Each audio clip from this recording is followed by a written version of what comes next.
¿Qué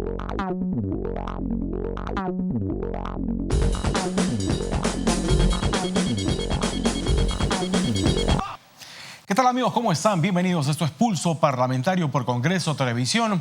Y hoy vamos a tocar un tema realmente importante, vital para todos los peruanos. Estamos con Pedro Yaranga, experto en seguridad integral y, por supuesto, un conocedor de todo el tema referido al terrorismo, que aparentemente está nuevamente tocando las puertas del país, de la seguridad, especialmente en el Braem, a raíz de este último ataque en el que ha perdido la vida un valeroso miembro de la Policía Nacional. ¿Cómo está, señor Yaranga? ¿Cómo le va? Bienvenido. Cuéntenos, por favor, cuál es la situación exactamente que se está viviendo ahora en el Braem. Escuchábamos, digamos, algunos comentarios suyos referidos a que digamos, miembros o el sistema de inteligencia que ha estado operando en el Braem ya no lo está. Bueno, hay cosas realmente preocupantes que ocurren cada cierto tiempo y hace algunos días acabo de enterarme de que un grupo especializado que venía trabajando no solo en el Braem, sino desde el Huallaga, desde el año 2007, que nace como una escuela, se pacificó con su trabajo de inteligencia en la parte del Huallaga y también en la parte del Braem, que desde hace algunos meses ya no opera en el Braem, que lo han replegado a Lima. Ese es el equipo de la DIVINES, la División de Investigaciones Especiales de la Policía Nacional, que ha dado importantes trabajos, por ejemplo, como el abatimiento de estos camaradas Alipio y Gabriel en agosto hace 5 años en el Braem. Entonces, si no tenemos un adecuado trabajo de inteligencia, entonces, ¿cómo podemos enviar a las fuerzas especiales a combatir cuerpo a cuerpo en el monte? Eso es imposible. El terrorismo a través de los años ha aprendido bastante y para ellos eso es lo más fácil, que ingresen al monte en la cantidad que puedan. Lo único que ellos hacen es ubicarse estratégicamente y luego ir contestando paso a paso. Para eso no necesitan cantidad de hombres. Eso es lo que más o menos están haciendo y el gran daño es no tener una inteligencia puntual. Ahora bien, ¿quién ha dado la orden para sacarlos de ahí? ¿Ha sido falta de presupuesto, una estrategia de repente, no sé, mal llevada? No creo que sea falta de presupuesto porque ese equipo trabaja con, digamos, con la Embajada de Estados Unidos, con equipos de alta tecnología, también investigación humana, utilizando diversas modalidades no convencionales, que eso es lo importante, a estos remanentes del terrorismo nosotros no vamos a acabar enfrentándonos o siguiendo tras ellos y combatiendo paso a paso. Ellos nunca se enfrentan, ellos simplemente atacan por la espalda y atacan cuando están seguros de ganar. Y nosotros igualmente hay que hacer lo mismo. ¿Eso qué significa? Métodos no convencionales. Eso es esperarlos en algún sitio y darles el golpe, luego una retirada inmediata. Eso se ha hecho a través de los años y la forma como están operando no es tan acorde a esas nuevas, digamos, modalidades. ¿Y entonces quién los sacó de ahí? Eso es decisión política. Por eso digo, deberían responder mínimamente los ministros del Interior, de Defensa o el Premier. Entonces, que expliquen por qué es que retiraron ese equipo especializado del Braem y a nuestras Fuerzas Armadas los han dejado sin mayor apoyo de trabajo de inteligencia. Estamos trabajando a ciegas. Lamentablemente, sin ningún tipo de trabajo. Obviamente que también el sector de las Fuerzas Armadas hacen inteligencia, pero no tan puntual como este equipo tan especializado. Entonces, lo que debemos hacer, ¿qué es? Integrar el grupo especializado tanto de las Fuerzas Armadas y la Policía Nacional. Me explico. En el gobierno pasado, ¿qué es lo bueno que tuvo en el Braem? La Brigada Lobo. La Brigada Lobo fue una integración de las Fuerzas Armadas y también el equipo especializado de la Policía Nacional, básicamente este equipo, la DIRCOTE, la DIVINES, entre otros equipos, ¿no? ¿Qué cosa mal se hizo en el gobierno anterior? Que se intentó politizar este grupo especializado. Terminado el gobierno, obviamente, vienen las investigaciones, pero a veces empiezan dañando por este grupo especializado. Porque no obstante que ellos no tienen ningún manejo económico. Eso deberían hacer con aquellos que tienen manejo económico, no con los especialistas. Porque yo me imagino que los miembros de la Divinés a la que usted se refiere son, digamos, personal capacitado, digamos, experto en ese tipo de tareas. No son, digamos, personal cualquiera. Es más, para ingresar a ese grupo hay que pasar por varios calificativos, como es riguroso la Embajada de los Estados Unidos. O sea, anualmente ellos pasan por una calificación rigurosa. Y si es que no pasan, simplemente se quedan en el camino. Y van produciendo. Y son trabajos de inteligencia bastante puntuales. ¿Dónde digamos, se mueven ellos? ¿En toda la zona del Braen o abarcan algunas otras zonas del Perú? Siempre estuvieron trabajando también en la parte del Huallaga, pero más estuvieron ahora centrados en la zona del Braen. Eso significa hacer trabajo, seguimiento día y noche de estos grupos, o sea, de este grupo de los remanentes. En números no estamos hablando de muchos, pero tienen una ubicación bastante y desplazamiento muy estratégico, a tal punto, por ejemplo, que ellos ya no confían en las comunidades campesinas, no tienen contacto con la gente, solamente se desplazan por los lugares inaccesibles.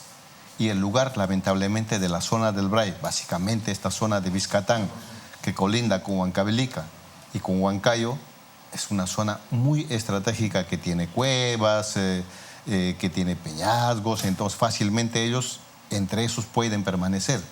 ¿Desde cuándo ya no están? Me parece que desde marzo o abril ya no está el equipo de inteligencia en el Braem.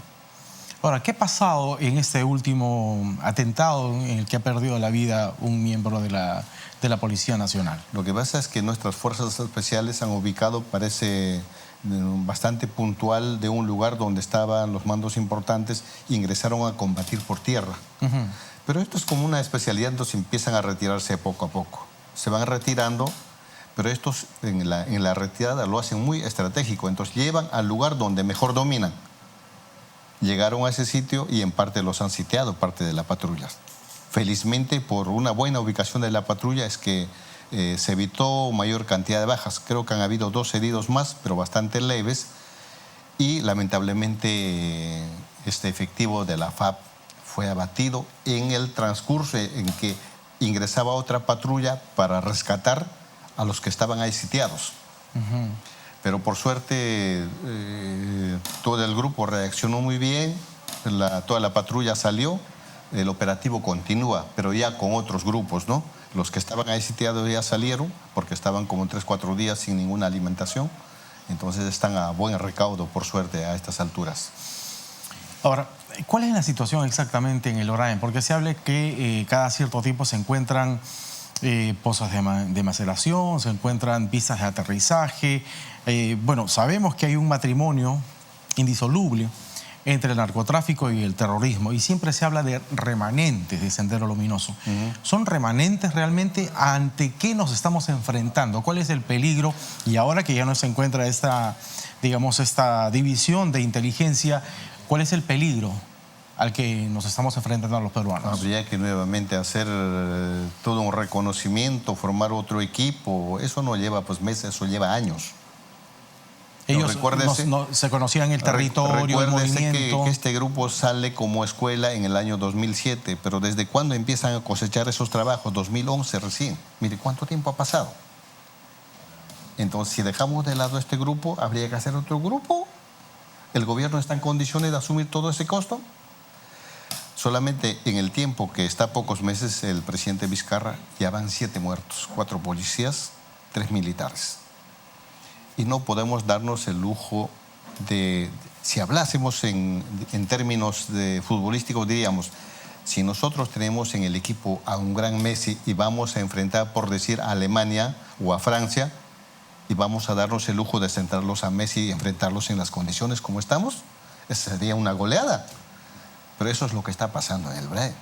Nos estamos dando el lujo de separar al grupo especializado en inteligencia, que es arma fundamental para este tipo de operativos. ¿Usted diría que en el Ejecutivo tal vez no se encuentra o no hay una persona, digamos, capacitada como para poder manejar estratégicamente este sector y este tema tan delicado?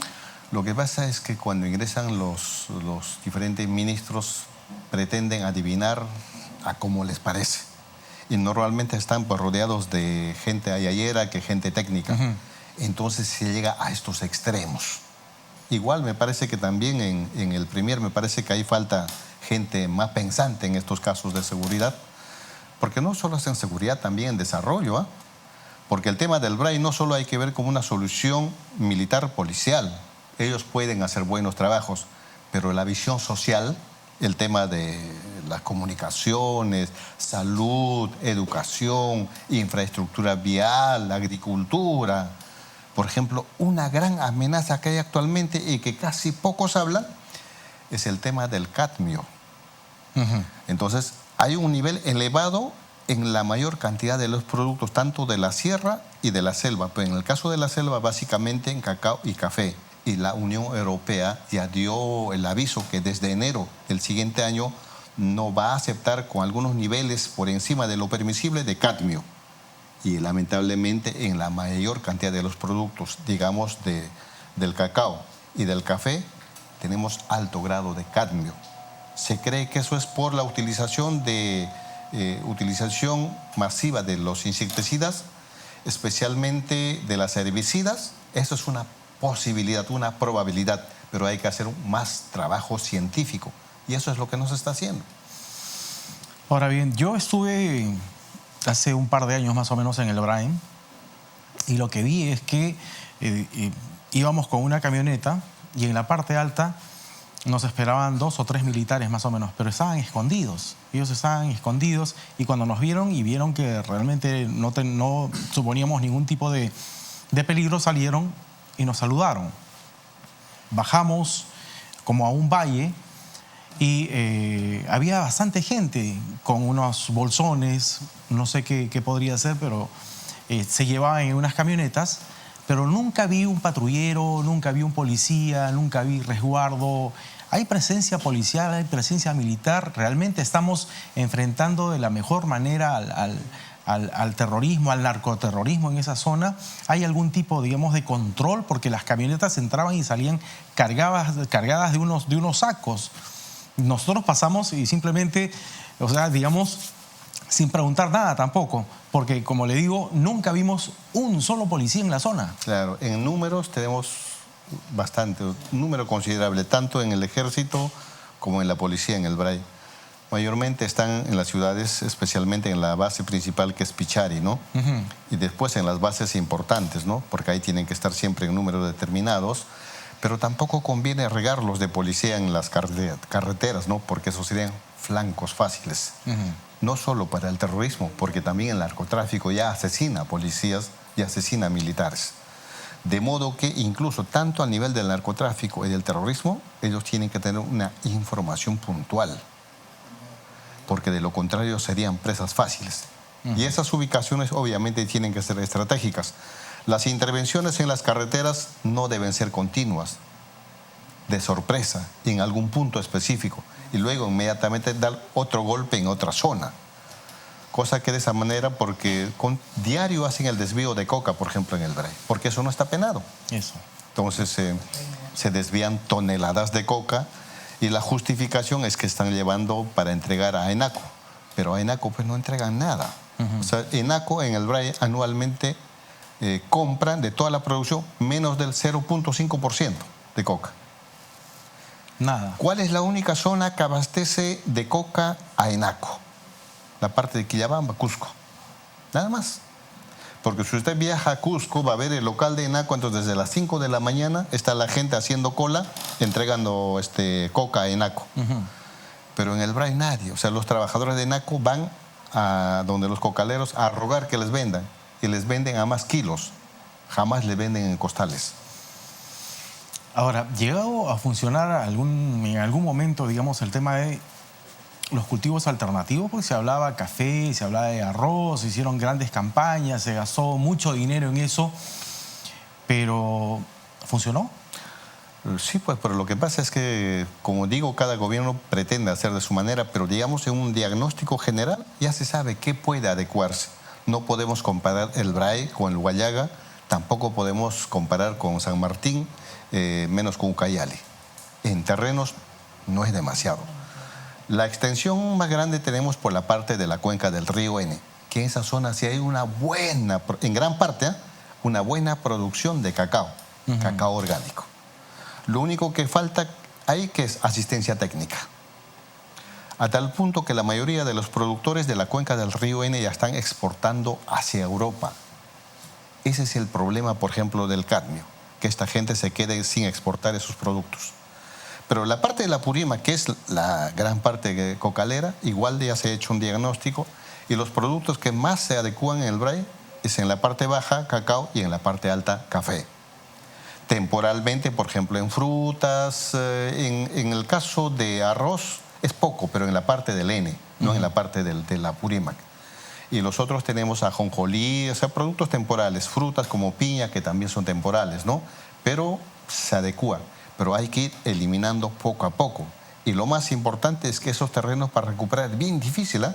Porque la coca empobrece con todo. Lo único que hay que hacer es hacer hoyos y en esos hoyos sembrar este abono y ir poniendo planta por planta. Más o menos ese es el ejemplo que de vida hizo pues, en la parte del Valle del Monzón, porque ese terreno un poco se asemeja a la parte del BRAE. En lo que va el gobierno del presidente Vizcarra, me dice usted 7. 7. 7 muertos. Y no estamos hablando desde enero, ¿eh? Claro, hablamos de 4 meses. 4 meses. La situación pinta mal. Definitivamente.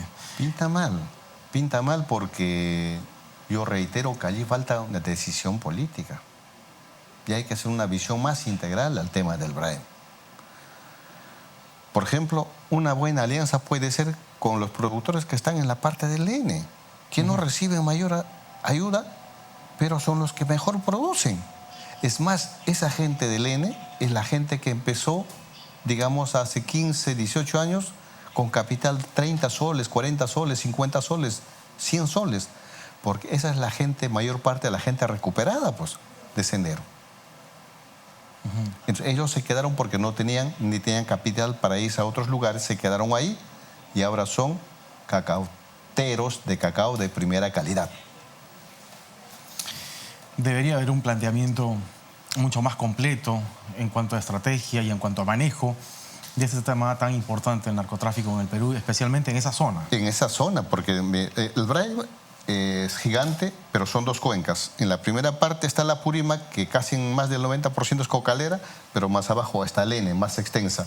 En el N también hay una pequeña parte, Vizcatana del N, que es la zona cocalera, pero más abajo todo es cacaotera. Entonces yo creo que ese puede ser el proyecto, el gran proyecto espejo, y todo gobierno no se da cuenta de eso porque no visitan o no tienen pues, personas que tengan una visión más amplia. Ahora, permítame hacer la pregunta del millón. ¿Qué busca finalmente Sendero Luminoso? ¿Quiere llegar al poder? ¿Quiere hacer, digamos, algo parecido a lo que ha hecho la FARC en Colombia? ¿Qué es lo que quiere? Hay que ver, hay una distancia entre las FARC y este grupo, el mismo grupo Sendero Luminoso. Las FARC son marxistas-leninistas, en cambio Sendero Luminoso es marxista-leninista-maoísta. Guzmán quiso dar un paso importante más en el marxismo y se creó el pensamiento Gonzalo, que en la práctica no llegó. Entonces, ¿cuál es el objetivo mayor de este grupo subversivo, terrorista, Sendero Luminoso? Obviamente, el mayor deseo es tomar el poder a través de las armas, pero ¿qué objetivo es eso? Objetivo político. Y ese objetivo político estos remanentes nunca lo han dejado. Y hay gente todavía que sigue menospreciando, dice, no, que simplemente son cárteles de la droga, que es una mafia simplemente, que son los sicarios del narcotráfico, y no entienden que este grupo tiene un interés político. Es inviable, obviamente.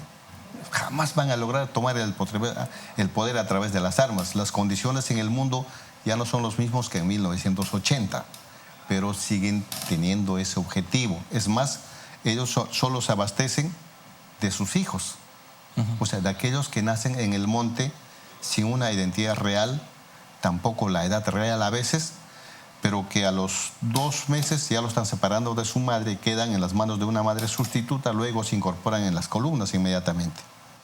Lo único que aprenden en el camino es leer, escribir medianamente, pero mayor preparación militar que política. Entonces, a este grupo, ¿cómo hay que eliminarlos? Siguiéndole el paso y con métodos no convencionales. Y obviamente también ganándose el apoyo de la población. Ujú. O sea, ellos, digamos, tienen un alto componente ideológico. No es que, como dice usted, son los sicarios de los narcotraficantes. Bueno, fíjese, Se quiere disminuir, digamos, la ideología tan, digamos, criminal que tienen, claro, tan digamos, sanguinaria. pero no es la ideología de la calidad que tenía pues la gente de Guzmán, porque los mejores dirigentes están en las cárceles, algunos ya están saliendo, pero lo que pasa es que ellos se quedaron, pero siguen por el mismo camino. Claro. Por cuestiones tácticas y estratégicas dicen, nosotros somos otro grupo. Mentira. Nos dicen, somos el militarizado Partido Comunista del Perú, marxista, leninista, maoísta. ¿Abimael Guzmán continúa al frente de esto, dando órdenes? No, con la gente del BRAI no. Por el momento no tienen mayor contacto. Pero ellos continúan con, digamos, con el mismo planteamiento de 1980. Porque Guzmán dijo, ¿qué dijo? Dijo que esta es una guerra prolongada. Las guerras prolongadas no tienen un final determinado. Eso es lo que ellos continúan. Entonces, para combatir, obviamente hay que saber cómo es el pensamiento de ellos, qué tipo de métodos utilizan, cómo se abastecen, por ejemplo, de alimentos, entre otras cosas, ¿no? Ahora, terroristas en el Braem, Movadef, Abimael Guzmán. ¿Hay algún nexo? Entre el Movadef y Abimael Guzmán sí hay un nexo directo. ¿Hay una comunicación? Hay una comunicación. ¿No? Movadef nace en el 2009 y en el 2010 más o menos el Movadef se convierte casi en el partido. O sea, Movadef nace en el 2009 como frente social. Y en el 2010 ya aparecen otros frentes como el FUDEP. Y actualmente tenemos cantidad de frentes convertidos como grupos de estudios en los urbanos marginales, en las ciudades importantes, trabajando. Pero la función que ellos tienen es estar presentes en todas las protestas a nivel de todo el país. De acuerdo. Entonces los frentes ya se han masificado y el Movadef se fortalece ya como el mismo partido. Y ellos sí quisieran ingresar a la política, como lo han mencionado en alguna oportunidad, es simplemente una pantalla. Claro, es que Sendero Luminoso jamás estuvo de acuerdo con las elecciones. A quienes sufragábamos, ellos nos decían electoreros. Fíjese que en 1985 los campesinos, no estamos hablando de buses, la realidad era otra esas veces, entonces los campesinos bajaban en los camiones a algunas ciudades como Ayacucho para sufragar. Al día siguiente estaban de retorno y los intervenían en la carretera. Entonces, esas veces se tenía que depositar a una tinta indeleble. Les encontraba con la tinta indeleble y les cortaban los dedos, claro, por electoreros. Sí, así es que el deseo del Movadef de participar en las elecciones igualmente es otra táctica, ¿no? Simplemente para facilitar la liberación de su jefe y los otros dirigentes del Comité Central. Nos queda poco tiempo. Dos preguntas puntuales. ¿Hay alguna división de la Policía Nacional o de las Fuerzas Armadas que esté haciendo un seguimiento? Porque hace pocos días nos enteramos de que un exterrorista estaba dando clases en comas, algo que está prohibido, pero que sin embargo lo estaba haciendo. Y la otra pregunta sería, estamos a puertas de una elección.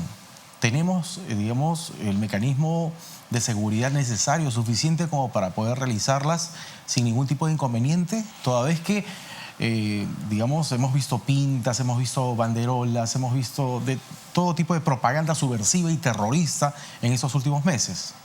Sí, yo creo que la policía está haciendo, un trabajo no tan excelente, pero sí está haciendo un trabajo. Por ejemplo, la DIRCOTE. Lo que pasa es que en la DIRCOTE también los han quitado personal y les han cortado presupuesto. Entonces, esa es otra de las falencias que tiene el Ejecutivo. O sea, a los grupos especializados hay que darles mayor apoyo logístico en cuanto a personal y también infraestructura y también los recursos económicos que necesitan. Porque si les quitamos todo, entonces, ¿cómo queremos que ellos den frutos? La Dirección contra el Terrorismo, por ejemplo, está trabajando bien. Las otras unidades, por ejemplo, en cuanto al crimen organizado, están mejorando, pero la seguridad en general en el país en parte está descuidada. O sea, eso responde a si se está haciendo un seguimiento apropiado a los exterroristas o no. Se está haciendo, pero no digamos, no hay un trabajo, digamos, de excelencia, pero sí se están haciendo esos trabajos importantes a cargo de los grupos especializados. Y en nuestra Fuerza Armada también tenemos gente muy entrenada, especializada, pero para ellos hay que alimentarles, pues, porque ellos son especialistas en intervenir, no en hacer inteligencia. Pero para ellos hay que darles un buen trabajo de inteligencia para que intervengan adecuadamente. O sea, ahora podríamos decir, asegurar así, a ciencia cierta, que sabemos dónde se encuentran los terroristas, estos terroristas cabecillas que fueron liberados recientemente. ¿Sabemos dónde están? ¿La policía sabrá dónde están? La mayoría de ellos ya han salido fuera del país. ¿Y qué están haciendo ahora? ¿Alguien sabe? Bueno, hacer seguimiento fuera del país es mucho más complicado, pero mayormente se van a Europa, a Francia, que donde están también los familiares de Abimael Guzmán. Alguien que se ha dedicado toda su vida al terrorismo, que fue captado a los 18 años, 19 años, cuando estaba en el colegio saliendo o a la universidad, y se dedicó todo el tiempo a ser terrorista bajo esa ideología. ¿Va a cambiar a los 50 años, 60 años? Es bien difícil. Y eso lo comprobamos con un trabajo que hizo un policía así, investigador. El policía va a la celda de una de las dirigentes del Comité Central y le dice, mire, le dice, ustedes ya perdieron la guerra. Usted tiene razón, le dice. Entonces, en aras de la reconciliación, la pacificación, que también ustedes están de acuerdo, ¿por qué entonces no entregan las armas y de una vez se arrepienten y cosa resuelto? Dice, mire usted, le dice, a mi edad no me permita que me cambie de ideología, porque las cárceles no es para cambiar de ideología, las cárceles es para resocializar. Así es que yo no estoy en condiciones. En conclusión, ¿cambiaron? No cambiaron. Una pregunta muy personal, en solamente 20 segundos. ¿Por qué cree que se están desmantelando los sistemas que en algún momento nos sirvieron para poder acabar con el terrorismo? ¿Es un celo tal vez de los diferentes gobiernos por querer hacer cada uno a su manera y crear de repente áreas que no han funcionado hasta el momento? Desconocimiento total de la realidad y lo otro, los celos tontos y obviamente a lo mejor alguna pretensión de no querer acabar. ¿Por qué? Debe haber algún interés por encima de todo eso. Don Pedro Iranga, muchas gracias. Como siempre, un gusto conversar con usted. Igualmente, buen día. Muchas gracias, como siempre, amigos. Hasta aquí, Pulso Parlamentario, como siempre, a través de Congreso Televisión y Radio Congreso. Hasta la próxima. Muchísimas gracias por la sintonía. Quédense con Congreso Televisión.